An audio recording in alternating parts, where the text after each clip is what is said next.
In medieval Europe, the church decreed that women were forbidden to appear in religious ceremonies. Boys became the only ones who could sing the high notes. Before their voices changed, now tones were clear and ethereal, believed to be close to divinity. People thought that it was the sound of angels' choir passing through the mortal world.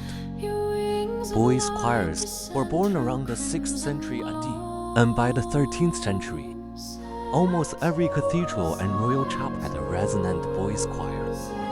The famous Vienna Boys' Choir was founded in 1498. Composers like Bach, Mozart, Schubert, Handel, and William Bard created a wealth of masses, hymns, and sacred chants, filled with soaring treble parts for boys. In the church, the boys' voices are like the first rays of dawn, gently tearing the edge of night, as if a drop of heaven's dew had fallen into the human world.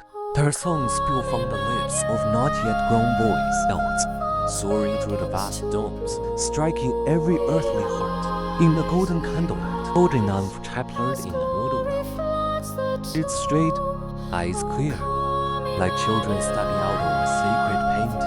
Their faces still carry innocence, yet their voices sing from another world. So delicate, they are almost transparent. So pure, they allow no dust. This is not the sound of earthly fire, but the echo of heaven itself.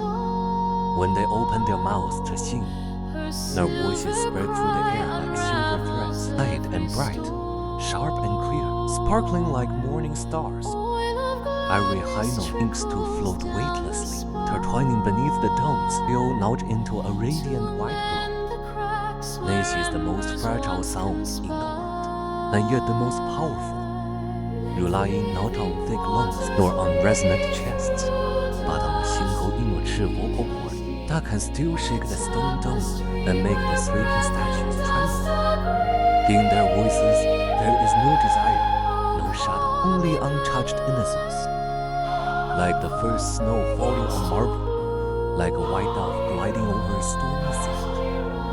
It makes one suddenly recall a distant childhood, when we too once had such a voice that seemed to have lost nothing, with the future still pure and unmarked. Their voices are so delicate, they could pierce glass, it enough to light an entire hall. Hidden in their sound is an almost impossible master. Brabisant vocal cords makes every note glisten like morning dew, and renders all emotions completely bare. Joy is pure joy. Sorrow is pure sorrow, with no impurity, no disguise, just like their uncarved lives. And in the echoing endless churches, sound waves collide with stone walls, and return in layers upon layers, lifting their voices to heights beyond the human, as if it were not they who were singing, but God Himself, pouring heavenly music onto the earth, through their lips. When they sing, their faces are devout yet bewildered. They may not understand what kind of light they carry, yet with their innocent posture, they ignite tears in the eyes of all who behold them. It is something higher than beauty. It is purity. It is untainted. It is the original shape of life. But this voice is destined to be brief, like a white flower hanging in the dawn, radiant to the extreme, and fragile to the extreme. Right at the threshold of youth, almost overnight, their vocal cords stretch and thicken. Their timbre darkens, roughens, and the former brightness shatters like glass and vanishes silently. They themselves hear the breaking first. One morning, during vocal practice, the long familiar high note no longer comes. What emerges from their throats is no longer that silver light, but a gravelly rasp.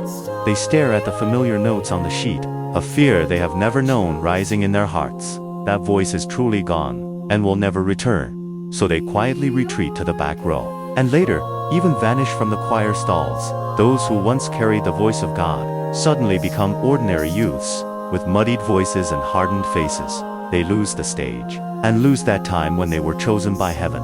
But the listeners still remember the sunlight through stained glass, falling in mottled patches on their tender faces, the way their voices pierced stone walls, and the moment when the world fell silent, and only that voice echoed beneath the sky-high dome. It was a miracle God gave to humankind, and a miracle God was destined to take back. They sang until youth, until their voices cracked, until the world first refused their innocence. They grew up carrying that loss, while we carried the shock of their beauty. They are the briefest, brightest stars of human civilization. With the purest voices, they illuminated the corners of the world that longed most for light. Today, new children are still singing, new angelic voices still rise, still soaring through gilded altars, through the dust and the years, toward somewhere far beyond our reach. In their voices, we remember that humans were once so pure, and the world was once so gentle. This is the sound of the boys' choir, a light destined to vanish, a light that descended from heaven to earth and quietly returned.